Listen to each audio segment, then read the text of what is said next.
morning, everyone. It's great to be here on this rainy San Francisco day, and I hope that you all are as dry and as warm as possible. And my name is Michael McCord. I am the CFO of San Francisco Zen Center and a resident priest here. And I am really happy to have all of you here, not just in person, but those of you that are out there online that are viewing us from the virtual world that is the real world where you are at. So great to have you all here. Is there anybody here who's here for the very first time at San Francisco Zen Center for a talk? Welcome. It's great to have you here. Great to have you here. I saw 2, 3, a third person. Great to have you here. It's great to have everyone here in our new Buddha Hall, which is the, used to be upstairs was our Buddha Hall. This is our sitting room, our Zendo, our sitting hall, and it's also our Buddha Hall. And this is also the weekend that we have a 3-day weekend where it is the holiday on the 15th of Martin Luther King Jr. And not only is it the 15th, but it's also one of the times where on Monday it actually falls exactly on his birthday, which sometimes it fluctuates. But this time it will be exactly on his birthday on the 15th of January. So first I want to start off with a little story about bussing tables. Back in 1979 and 1980, San Francisco Zen Center decided to start a restaurant called Green's Restaurant, one of the first vegetarian restaurants in San Francisco to make a dent and have longevity, and it's still around today. And at that time, we had students come from here at night, and they would go in the evening, and they work the evening shift, and they would bus tables. And they would go and do things, sometimes the newer students would get this task. And as the story goes, the students were doing things very mindfully, very Zen-like, as the stereotype is for Zen.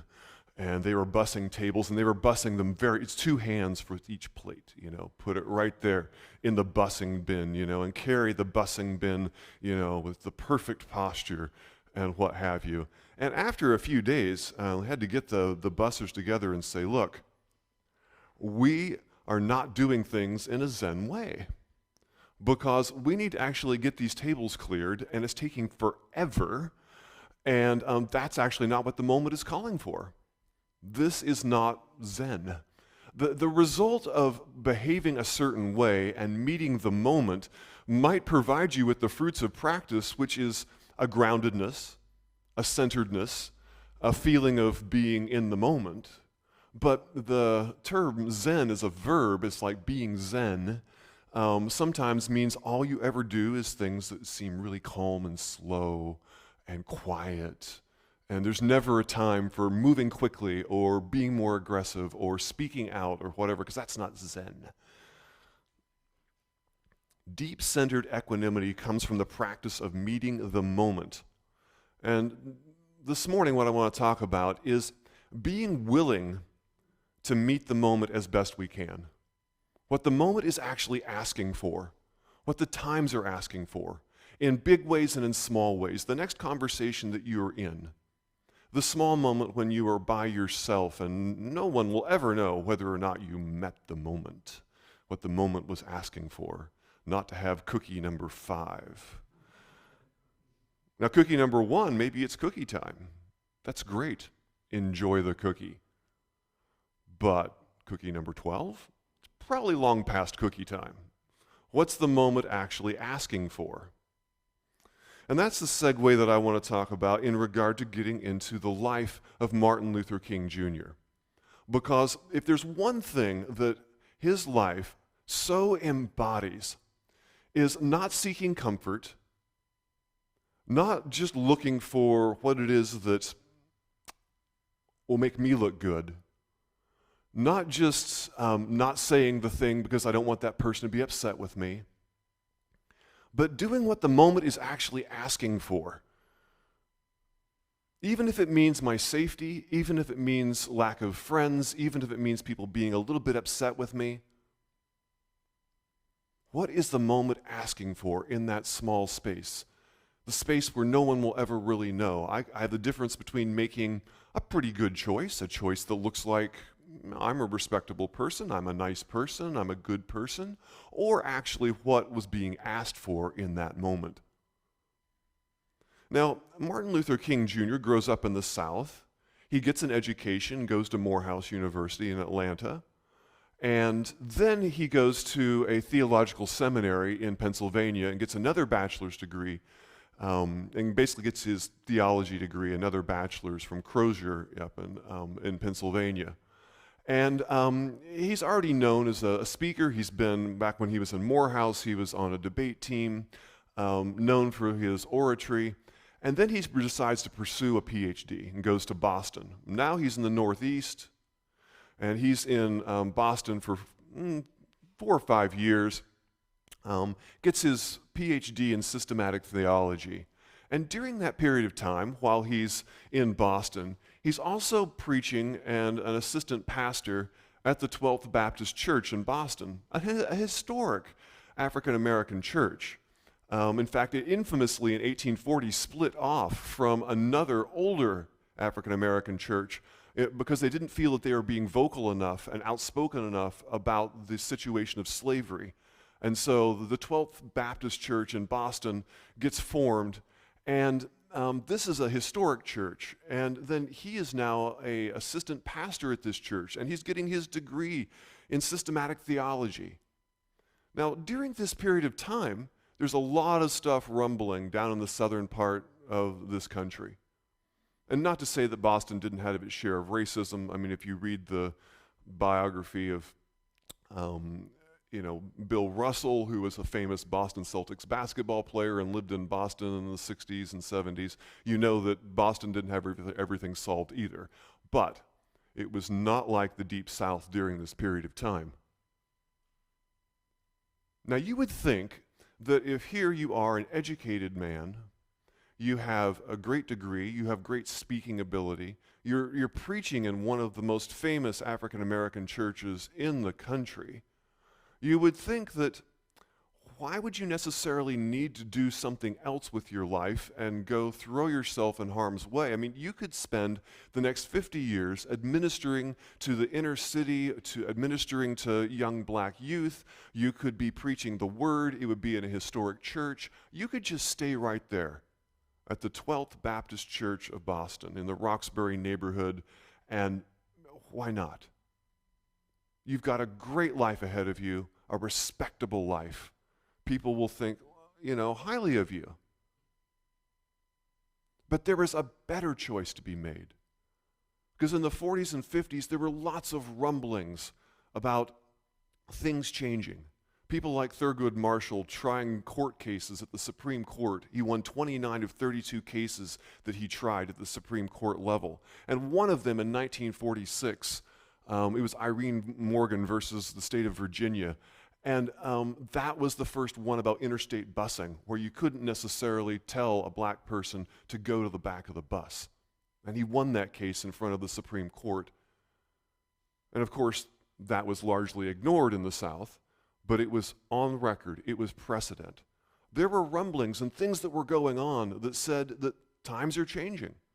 And as opposed to him staying there in Boston, in a respectable life, in a life that probably would have been comfortable, probably would have been well paid for, he chose to do something hard, something different. He decided to go back to the Deep South and to put himself in harm's way. And one of the first things that he did in 1955, he got his degree in 1955. His thesis was approved. He goes back to 1955 and joins the Montgomery bus boycott about another situation with Rosa Parks. Only this time he's talking about civil disobedience and about nonviolent disobedience. And there were members of the African American community at that time in the Deep South that were like, wait a second, we're making some good progress with Thurgood Marshall. We're making some good progress with other things that are going on. Why do we need to do something that's going to just piss everybody off? Let's not do that. And here he is taking the chance of now living his comfortable life in Boston and going to a place where a lot of the white population is going to despise him, hate him. And then he also takes the opportunity to maybe even upset a good section of the African American community by not going down the path that they wanted to go down. And as we know what happened with Rosa Parks and how much of a landmark that was, how much of a stake in the ground that was, saying that you can't just pass laws in the North and then ignore them in the South. Here we've got something that happened in the South, and we're going to actually have civil disobedience. We are actually going to speak out. We are actually going to have a boycott. We are going to put ourselves in harm's way. And then he forms the Southern Christian Leadership Conference, which basically was harnessing the power of the black churches in 1957, a couple of years later. And Billy Graham, one of the most beloved people in America, befriends him and starts supporting him. And now he's got a friendship with Billy Graham. And he starts collecting other powerful people, white people in power that are supporting him. And he's going down this path. In 1961, there was the Atlanta desegregation of lunch counters in schools. He goes and puts himself in harm's way again. And then the very famous March on Washington for Jobs and Freedom, 1963. And that's where he has the famous I Have a Dream speech, which is called the I Have a Dream speech now. But if you were to look at his notes when he started the speech, it was not called the I Have a Dream speech. It was for equality and freedom. For basically, it was about jobs, and that's what that whole march was about the equality of hiring and employment. And here he is trying to meet the moment. He is here back in the South. He's out of his comfortable life in Boston. Not that it would have been comfortable, but by comparison. And he's giving this speech that he's prepared. And one of his friends, Michaela Jackson, who was a gospel singer, who I believe was performing that day, I think she was on stage behind him. There were 6 different speakers, and during his speech, he's talking and whatever, and there's a lot of call and response, the way you find a lot in the Baptist church. And during his speech, you can hear it. If you listen to the whole speech, there's a lot of activity from the audience. And one of them is Michaela Jackson, and she starts calling out, "Tell him about the dream. Tell him about the dream." Now, he had a speech already prepared, and he could have just kept going. But the thing that people remember most is the section about the dream. And he just pivots right in that moment, and he hears what Michaela Jackson is saying to him. And he goes forward with the 7 or 8 stanzas that most people, recite and remember, that, which ends with, I have a dream that my 4 little children will one day be judged by the content of their character and not the color of their skin. Just kind of, just the synopsis of what his entire cause was about. And he comes up with this because in the moment, he's not going with necessarily what he was going to say, but he just goes with improv. And he keeps looking at what is being asked of me in this moment. Very soon after, we have the Civil Rights Act in 1964, and then he goes to Selma, and now we have the Voting Act. And keeps putting himself in harm's way. Later in 1965, the Voting Act is passed because they were down there. He was down there with John Lewis, another speaker, the youngest speaker at the March on Washington, who was running another student group out of Greensboro, North Carolina, and they were trying to sign up people to vote in Selma, Alabama, and there was all sorts of harassment and stopping of that. So we have the very famous, march to Montgomery from Selma, trying to get across the bridge. And this is the first time national attention is actually brought, because now we have video cameras showing the abuse, showing the harassment, showing the hatred putting himself in harm's way over and over again. And at the end of that, he goes to, Montgomery on the state capital, Montgomery being the capital of Alabama, and he basically has the speech with the famous line talking about how, because the arc of the moral universe is long, but it bends toward justice. All of these things not actually possible if he stays in Boston, having an admirable life, making a good choice. And the Voting Rights Act was passed later in August of 1965. All springing from that. So you would think now here's an individual who is gaining power, who is gaining influence, who is changing things, who is making a difference in the world. Let's just keep going that way. And then the Vietnam War breaks out. And he's silent about this for more than a year, doesn't really say anything. And Thich Nhat Hanh, one of our beloved Buddhist monks who recently passed, writes him a letter and talks about the fact that his voice is so needed in America right now about the Vietnam War. Now, he's already got enough people at this time that are enemies of him. He already has enough trouble. But why not talk about the Vietnam War? And so in 1967, in a very famous speech in New York, he actually does start talking about the Vietnam War and the protest about the injustice of that. And for all the money that we might be spending on that, while there is so much inequality in our own country, and how can he support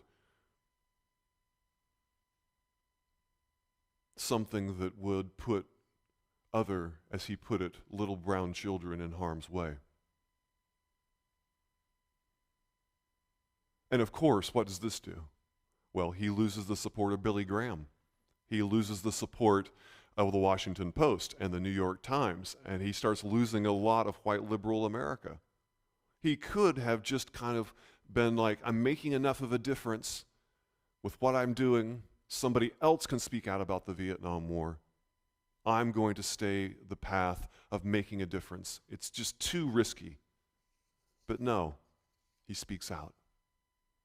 What was the appropriate response? Not seeking my personal comfort, not seeking my personal glory and fame, being willing to give away even the social capital that I've built up because something is the right thing to do. He had a cause to serve and to meet what the times were calling for. And this is essentially the Buddhist path. What are the times calling for? What is equanimity? What is balance? What is balance in this moment? What is meeting the moment? Bussing the tables. The moment is calling for me to move quickly. Sometimes the moment is calling for me to move slowly.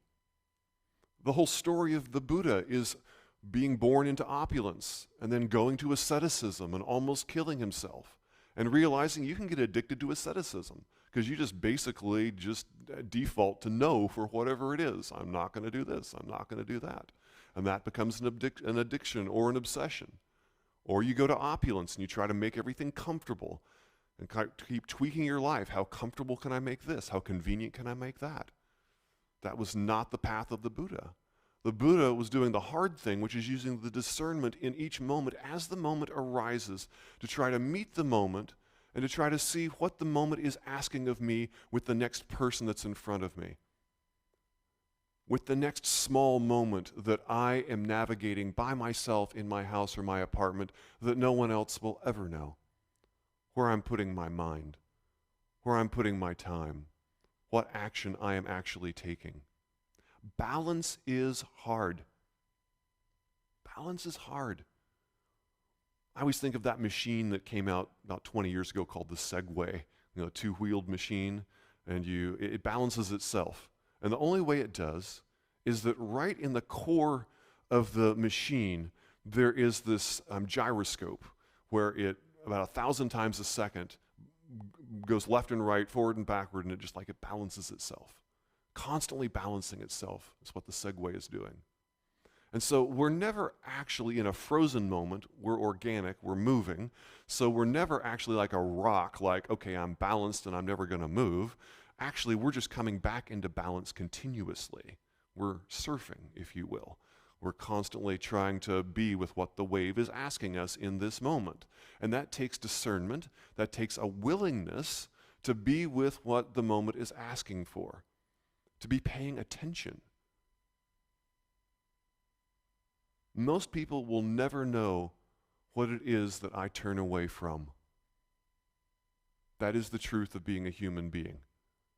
What I'm doing inside my head, how much I'm listening to you as you speak, how much I'm paying attention while I'm making my bed in the morning, how much I'm thinking about what is appropriate for my life versus what is comfortable for my life. The sentence that I'm not saying that is appropriate, that needs to be said by somebody, but I'm not saying it because why not let somebody else take all that heat?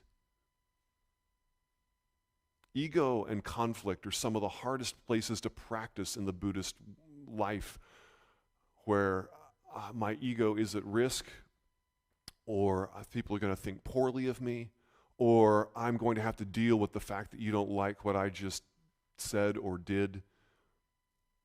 Those are some of the hardest moments. And I think of this moment that I'll never forget. I was working in the Middle East, in Amman, Jordan, with a nonprofit. And there was the head of these projects that I was working for. He was the head of Middle Eastern projects for this foundation. His name was Corey Erickson. And I used to go to his house for these meetings about once a week. And me and all the other volunteers would go to his house about once a week. And we would sit around his dining room table, and we would talk about what was going on with the different area that we were working in. And sometimes we'd have some debates, sometimes we'd have some arguments. Usually it was pretty cordial and friendly.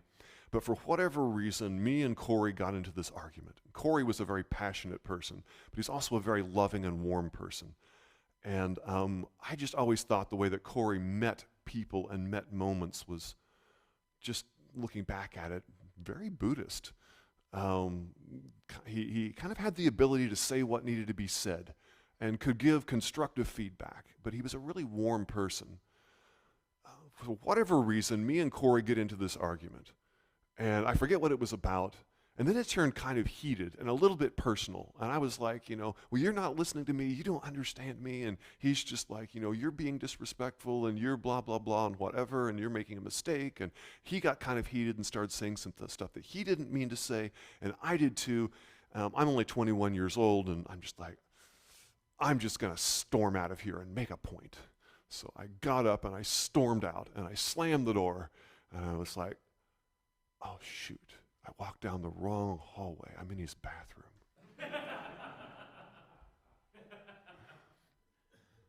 And there's all these other people around the table out there in the living room, and I've just really embarrassed myself. Oh, ego. And I'm just like, what do I do now? What do I do now? I just had this heated exchange with Corey, and I'm mad at him, and I think he's wrong, and now I'm in his bathroom. All right, I know what I'm going to do. All right, I'm just going to count to 3. I'm going to open the door. I'm going to walk really quickly. I'm going to walk back down the hallway. I'm going to walk around the behind where everyone's sitting. I'm just going to go out the other side, slam the door, and walk home. And it'll just take 10 seconds. I can make myself do this. So 1, 2, 3, and I walk out really quickly. And as soon as I walk into the room, Corey stands up, and he walks over, and he gets right in front of my face, and he puts his arms around my neck, and he says, Michael, I am so sorry for how I treated you. I just so respect you and the way I treated you, even though maybe some of the stuff I said I meant, the way I did it was disrespectful. I love you, and I think you are a valuable part of this project. Please forgive me. Now, the culture that I came from, that's not how you settle disputes. And most cultures, that's not how you learn to settle disputes. And I just melted. By the time he was done talking, there were tears going down my face. being willing to meet what the moment asked for. I mean, Corey, I'm sure, was still a little bit upset with me, and he could have followed up with me 2 days later after he calmed down or whatever. But no, right then, that's what the moment was asking for, was to be there with me and to actually do the hard thing, put his ego aside. You know what it's like when you're mad at somebody, but to have an open stance toward them as opposed to this stance? That's a hard one. That's a hard one. Now, I'm not talking about personal safety and healthy boundaries, but I'm talking about those normal daily conflicts that you get into where people disagree with each other, they act unskillfully, and you're kind of mad. These things happen between human beings. And what is it like in the midst of that to find an open stance, to find what the moment is asking for, and to just go through that pain, that emotional pain of, doing the thing that is hard. After you've had the first cookie, maybe it's not cookie time anymore. And sometimes that can be really hard. Now maybe I should find another analogy for the rest of the talk in case anybody here has difficulty with cookies. But whatever it is for you, the thing that you feel like, yeah, I should do this. And that's a lot of what the practice is about, is bringing awareness to our situation so that then we can see what maybe the appropriate response is. And a lot of times in life, we're really foggy about what maybe the ultimate response is, and that's the trick, or the key. There is no ultimate response. It's a direction, not a destination. You just get better at it. And each moment is improv. Just like Martin Luther King Jr. at the March on Washington, it's improv, what the moment is asking for. And this moment you might not be so great at, but life doesn't give you anything but improv. So you just have to take your best stab at the moment as it's happening. And then you just go into the next moment. And if it was unskillful and you see that in your rearview mirror, then you get to practice moving through the difficult thing and saying, sorry about that. And moving through the thing that is difficult, moving through that pain. And the thing that's really interesting about moving through difficult things, things we don't want to do but we think we should, is that in the last, I think, 18 months, some papers have been published, more than 2 or 3, I think more than 5. And if any of you ever listened to Andrew Huberman with the Huberman podcast, he's a neuroscientist at Stanford, and he had this thing on will and doing difficult things. And he identifies this part of the brain that they are now starting to study called the anterior mid-cingulate cortex. I mean, it could be called anything, but it's the area of the brain. In fact, there's 2 of them, cortices, and it's called the anterior mid-cingulate cortex, and you have 2 of them. And you can put people through regimens where they weren't doing something, and then they had to do something really difficult over the course of 3 to 6 months, and you can actually notice that section of the brain grows, and you can actually put someone in a really opulent life where they're not challenged, and you get everything away from them, and you can actually notice that it shrinks.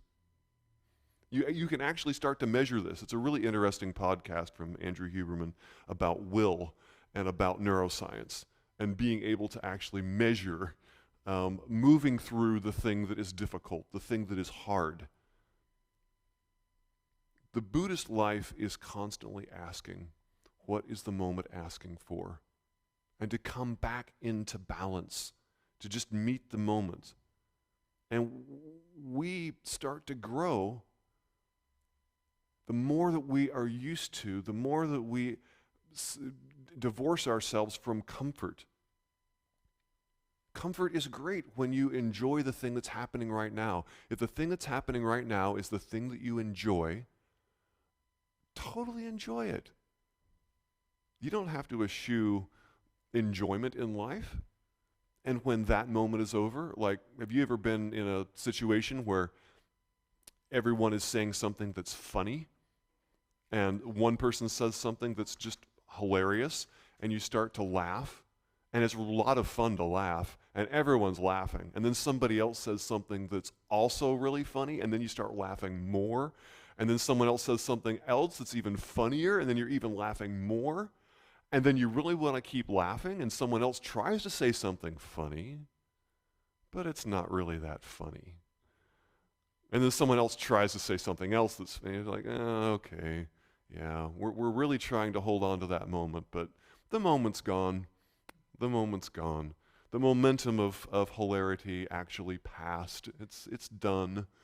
And that's what we often try to do in life, is to hold on too long and to grasp like we can own enjoyment in some sort of way. But learning to be with the thing that's difficult, you can actually grow a part of your brain through that sort of practice, through learning to be with the thing that is difficult and learning the habit of just, okay, I know that if I say this, this person's not going to be happy with me, but I'm pretty sure it needs to be said.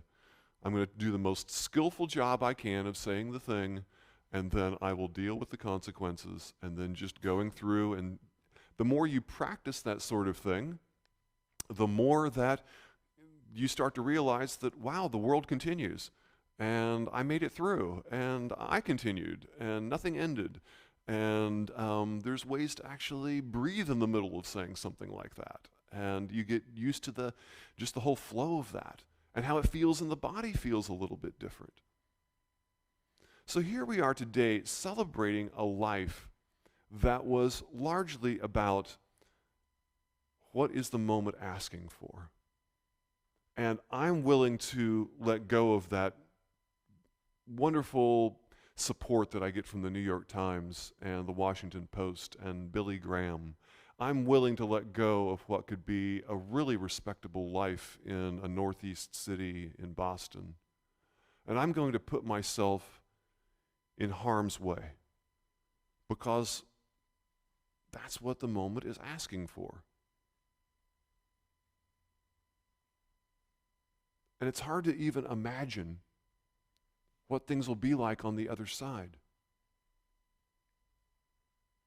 There's a certain faith that it takes, realizing that I'm actually going to feel different and be different as I get used to meeting moments. It's almost like if you had a 24th century tool belt. What would those tools be like? I can't even imagine it. But it's like if you were now, as an adult, trying to describe to your 4-year-old self why it is that you should make mature adult choices. It's very difficult to spell that out. And the Buddhist path embraces the organic learning of just doing something simple, trying to meet the next moment. Because then you will organically live into what is appropriate. You will organically start to see where it is I should put my time, my resources. Organically start to see what it is that I should be doing. And we have teachers all around us who meet moments. Have you ever done that? Like tried to look at somebody who meets a moment in a certain way, who has an ability that maybe you don't have, and just noticing the nuanced way in which they just show up and meet the moment. A little bit later, we'll have Q&A, questions and answers, or questions, answers, and comments. And I always think of my teacher, Ryushin Paul Haller, and how he, no matter what anybody asks him, he usually leaves the person feeling like they asked the most brilliant question on the planet. And I'm just like, how does he do that? He just like, I think of this monk that I was with at Tassajara from Japan. I sat next to him for Tangario and for the whole practice period. He had these beautiful robes that he had gotten, and he had already been to a Heiji for 5 years. He knew all the stuff inside and out. But he had this certain way of doing the forms where he would just meet the moment where, as opposed to being, at the time I was brand new to practice and I was really trying to memorize, okay, when do I bow? When do I turn? How do I really kind of wanted to perform and do it as quickly and as soon as we should do it, And he just seemed to be doing it with this grace and ease, like, I'm not going to be the first person in the Sangha to bow at the altar, but I'm not going to be the last. I'm just going to be right in the middle of everyone continuously. And he never really stood out. It was like he was just kind of like flowing through all of us, just being with, just like what was going on. And I was like, that right there, that's like, it's not just meeting the moment, but it's making me remember that meeting the moment isn't a destination. It's like a continuous unfolding nuance of practice of how the moment can possibly be met in all of its different technicolor and topography. There's so many different ways. And there's another monk here in San Francisco, another monk raised in Japan, and I love the way that he embodies forms. And in his case, I noticed that he is so precise with clothing and with forms, and he's always just like spot on. Just like at all times, he just seems to be so precise. But most people that I know are that precise and are that buttoned up come across as cold. And there's something about his eyes. He's always smiling. And he's always like, makes everyone around him feel like, we're just having a good time here. And this is great. And we're practicing Zen Buddhism. And these are the forms, and they're awesome.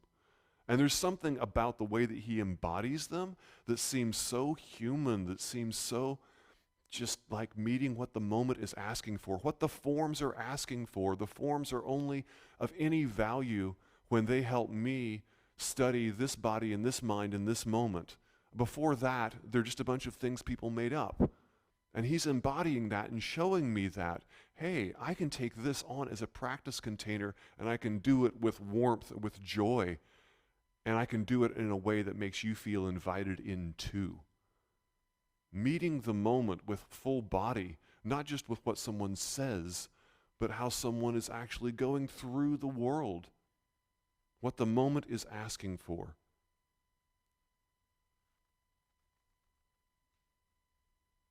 It wasn't just the decisions that Martin Luther King Jr. made.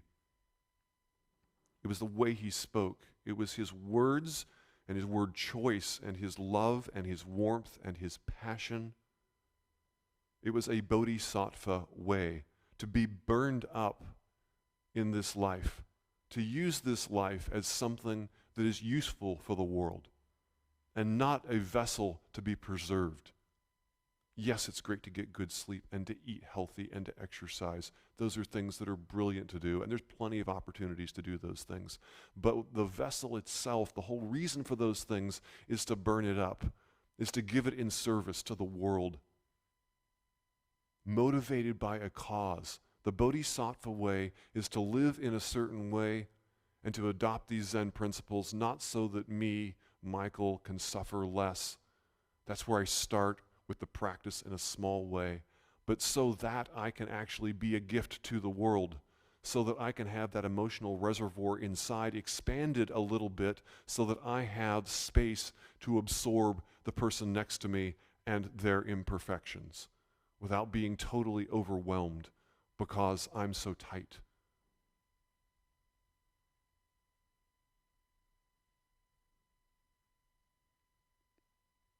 In April of 1968, before he reached his 40th birthday, Martin Luther King Jr. was murdered. And almost as though he knew it, in Memphis the night before he gave a talk. His last sermon was, I think, in February, back at the Ebenezer Baptist Church in Atlanta, where he and his father actually had been co-pastors. But this is in Memphis, and he gave a talk the night before. Before he flew to Memphis, there were some bomb threats to his airplane, and so there was a lot of scares going on. And he gave this talk, and I want to quote just a little piece of it. And he says, "Well, I don't know what will happen now, but we've got some difficult days ahead. But it doesn't matter with me now, because I've been to the mountaintop and I don't mind. Like anybody, I would like to live a long life. Longevity has its place, but I'm not concerned about that now. I just want to do God's will, and He's allowed me to go up to the mountain, and I've looked over, and I've seen the promised land, and I may not get there with you. But I want you to know tonight that we as a people will get to the promised land, so I'm happy tonight, and I'm not worried about anything. I'm not fearing any man. That was the last public speech he gave before he was killed. Bodhisattvas are servants, and they're looking to make an impact on the world, and it is never bigger than the next moment you will meet. The next moment you will meet. That's what is being asked of me and of you. What is the moment asking for? Now, that speech I was talking about, the sermon, his last sermon that he gave in February of 1968, he talked about how he wanted to be remembered. And that's what I want to end with. And on Monday, I hope you do something to remember the example of what his life was about, what it symbolized, and to just think and to feel and to ground yourself in what a life lived in service of others can do on the planet. This is from Martin Luther King Jr.'s last sermon.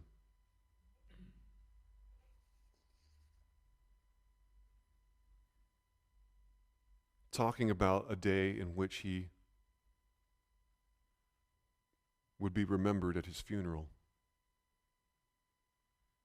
I want you to say that day that I tried to be right on the war question. I want you to be able to say that day that I did try to feed the hungry. I want you to be able to say that day that I did try in my life to clothe those who were naked. I want you to say that day that I did try in my life to visit those who were in prison. And I want you to say that I tried to love and serve humanity. Yes, if you want to say that I was a drum major, say that I was a drum major for justice. Say that I was a drum major for peace. I was a drum major for righteousness. And all of the other shallow things will not matter. I don't have any money to leave behind. I won't have the fine, luxurious things of life to leave behind. But I just want to leave a committed life behind.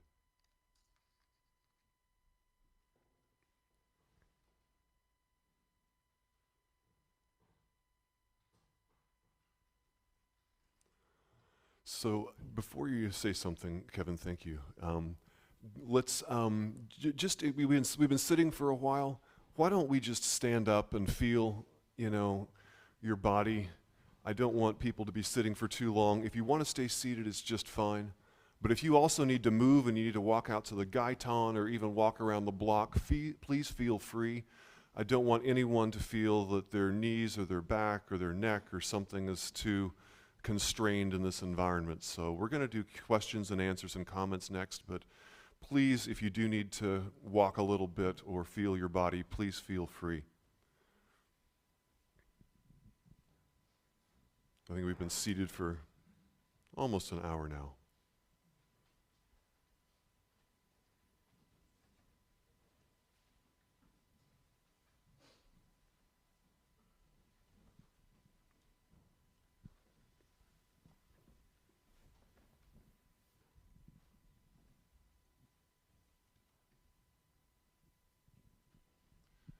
So we have time for some questions and answers. If you'd like to ask a question, please raise your hand and I'll bring the microphone over to you.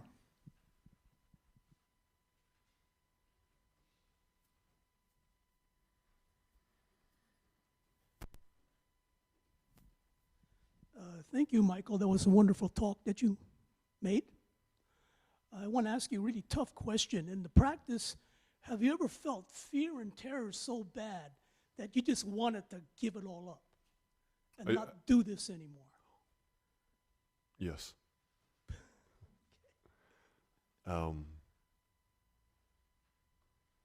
Yeah. I mean, I think that gets to the point of why this practice is so powerful, is that human beings are not stagnant and they go through arcs and waves and days of feeling pretty good and days of feeling like, how can I go on? And also being realistic that sometimes there's waves we can't surf. And just knowing that right now is a time for refuge and a time for rejuvenation. And then being honest enough with myself to notice when refuge time is probably over and I'm just kind of really enjoying it. But yeah, I have felt like stopping this practice many times. It's daunting to look into the abyss of what is yourself and to see the imperfections or even see the things that you have based your sections of your life on or big decisions on that you thought were 100% true, and you realize, wow, there's some cracks in that foundation. Or maybe that's not even true at all. And that can be really emotionally unsettling. I think that's why the path is so powerful. At the time the Buddha was, talking about all of the ways in which to, be with this moment, with what's going on, to be right here, Plato was writing the allegory of the cave in Greece. And the allegory of the cave is about not wanting to look at monsters and being stuck in a cave and not wanting to go around the cave wall because you see the shadows of the monsters. And this common human experience of not wanting to face the thing that's scary. And of course, in Plato's allegory of the cave, finally somebody does go around the cave wall and sees that it's just a shadow being played up on the wall by a small animal or a little mouse or something. But around the wall, it looks like this giant monster, and everyone's got stories about it. So I've got stories in my head about these things that are scary, that I don't like to look at.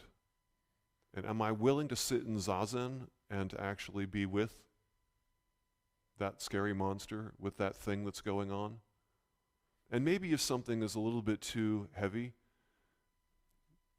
well, maybe I do that morning just recite the loving kindness meditation in my head.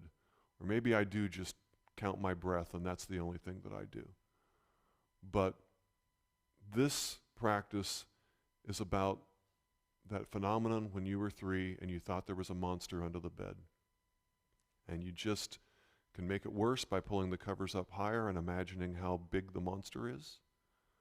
Or you get some courage and you get out of your bed and you run across the room and flick on the light and you stare under your bed with a flashlight. You realize that most of the monsters were in my head, or they were bigger than I thought. Smaller than I thought. Thank you.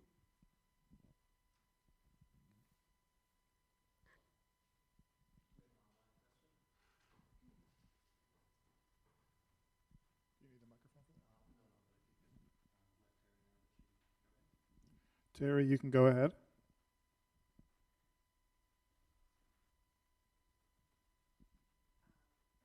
Thank you for your wonderful Dharma talk, Michael. It was just very inspiring and bringing the Buddhist perspective to Martin Luther King's life. It was very needed to me. And I was reminded of what Suzuki Roshi said when somebody asked him, "Who are your disciples?" He said, "Those who are here for others are my disciples."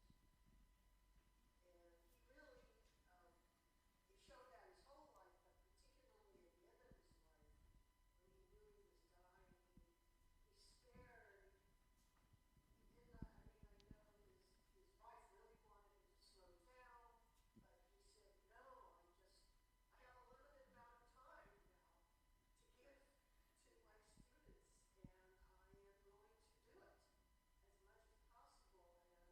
And perhaps he died sooner than he would have if he had really taken care of himself, tried to preserve his body for as long as possible. But it was very, very special for me to hear your words. Thank you so much. Thank you so much, Terry, and thank you for bringing Suzuki Roshi into the room and all that he did and gave in 12 very short years in the United States It's really quite phenomenal to think about. Thank you for that remembrance.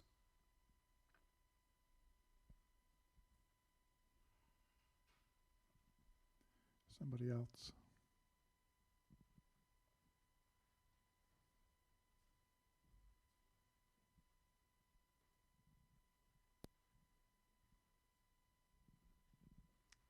Thank you, Michael, for the talk. The thought that really came to mind was around your answer to the first question, where you talked about courage and finding the courage to meet the moment even when there's a lot of fear in that moment as well. Can you talk about what it takes to find that courage, to bring that up even when you're afraid? Yeah. Finding the courage when you're afraid. So moments, I view them as like, there's little tiny moments, and then there's like really big moments, you know? And I think that we practice for those really big moments in places like Zazen, places like doing the dishes and being with my dishes, as opposed to thinking about all the stuff I need to do today, or what I'm going to do when I get done doing the dishes, or whatever, but to actually just be with that thing as a practice. So people come to the monastery and we give them a whole series of things to practice. And without understanding the reason behind it, it can seem like just a whole bunch of obsessive things to do, but that's not it. It's actually teaching people how to be with the moment of making their bed, how to be with the moment of putting on their shoes, without thinking of a whole bunch of other stuff, you know. I talked many times about how I love pizza, and then at one point in my life I realized in practice I never just eat pizza. As much as I love pizza, I never just eat pizza. I eat pizza and listen to a podcast. I eat pizza and listen to music. I eat pizza and talk to my friend. I eat pizza and read the newspaper. But what is it to just, even with something that you love, be in the habit of just doing that and giving your attention to it? And the reason that we do these things, and we have the structures in the monastery to learn how to, when I go to the bathroom, before I enter the door, I had this little gata out there on the wall, and what, you know, time in the day when you're more impatient than when you have to use the restroom. But no, you actually stop, you use form, you have your two hands, you have your thumbs in, you do this little bow forward, just a little pause, reminding myself to be in the moment. And then I go into the restroom. The practice of this with the small conversation that you get into with the person that maybe you find to be a little bit annoying, but you know you need to listen to them. And how can I suspend judgment from my mind? How can I make space for them the way that I would a friend, and really take in their words and be with them? Those small spaces are where we're practicing for the big moments, where we're afraid, where we're really scared, where we don't know if we have the courage. Where does that courage and will come from in the moment when we're scared? It's from practicing. It's from stepping through all those little tiny, difficult, uncomfortable, annoying situations that aren't so huge. And that willingness is actually building the will. It's actually building the capacity so that when I'm in a situation that is quite fearful, quite fraught with emotion, maybe I will have a much better chance of showing up. And because it's on a continuum, you'll always find situations that might be bigger than you. And then maybe you're like, okay, wow, I stayed in that conversation for 10 seconds. That was a win. And then you find like an exit. You know, I always joke about like exit sentences that you need to find. And my favorite exit sentence is like, you ever find somebody who's great at exit sentences where they're just able to like transition and they just say the thing and then they're able to pivot out of the conversation? They always astound me. So I always think of like the most clunky exit sentence, because then it makes me laugh, and that is, speaking of stuff. So you and I are in an argument, you know, and then I'm just like, oh, wow, 10 seconds. I was really with you for 10 seconds. Oh, no, I'm overwhelmed. I'm like, you know what, Trey? Speaking of stuff. And then, you know, I changed the subject. But literally, being able to be with those difficult situations comes from, I think, the practice.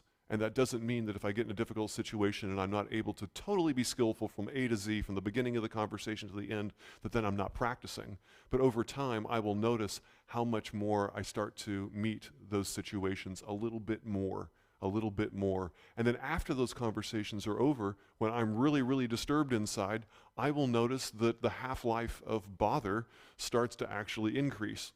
And the rate at which my bother dissipates starts to actually shorten. And I'm like, wow, that used to ruin like my entire day whenever I had a conversation like that. And I'm only going to be unfocused for half an hour. So these are the things that I think happen organically with the monastery and with our formal Zen practice, even if we don't live in a monastery.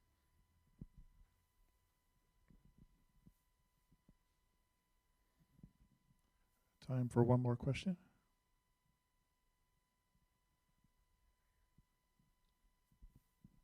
Hi, Michael. How do you think about when you sort of fail to meet the moment where, you either have a day that you don't do the things you ought to do? How do you then the next day go about meeting it again? Yeah. That's the beautiful, difficult, scary opportunity that I get often. And the thing in Zazen about like the next thing that happens, just like you keep coming back to next. And so that's our practice with Zazen. You count to 10, you follow your breath, and invariably you'll wander off into the weeds and start thinking about a sandwich or something somebody said last week. And then what do? Well, you come back to breathe in 1, breathe out 1. And you don't waste 1 second bemoaning the fact that you were off there thinking about your sandwich or thinking about the thing that person said. Only thing, you just, as soon as you realize it, it's just like, okay, what's the moment asking for? The moment is now asking for me to come back to breathe in 1, breathe out 1. So because life is improv, we will not meet some moments in some sort of scary way, or I like to say it's almost like percentages, like, I met that moment by 3%. But really the far end of meeting, it's probably infinity. And so, it's like, I really didn't meet that moment. And then the next day I'm feeling discouraged. Well, it's just like if I'm in Zazen where I'm like in my head almost quantifying, I keep just only getting to 4 today and I never get to 10. How come I'm only getting to 4? Well, now I'm putting judgment into my Zazen, Can I just let go of judgment? Can I let go of quantification? And can I just do the next thing? Breathe in 1. Breathe out 1. And so to me, Zazen is practicing that very thing that you bring up, because the only thing you can do is the next best thing that you can do. And it's not that there's never any time to journal or analyze maybe how I'm doing or whatever, but by and large, the go forward day-to-day, moment-to-moment thing is just, okay, this is the next moment, I'm going to do my best. And to do it with total courage and hope and joy, because you're just doing your best. Thank you. Great, thank you.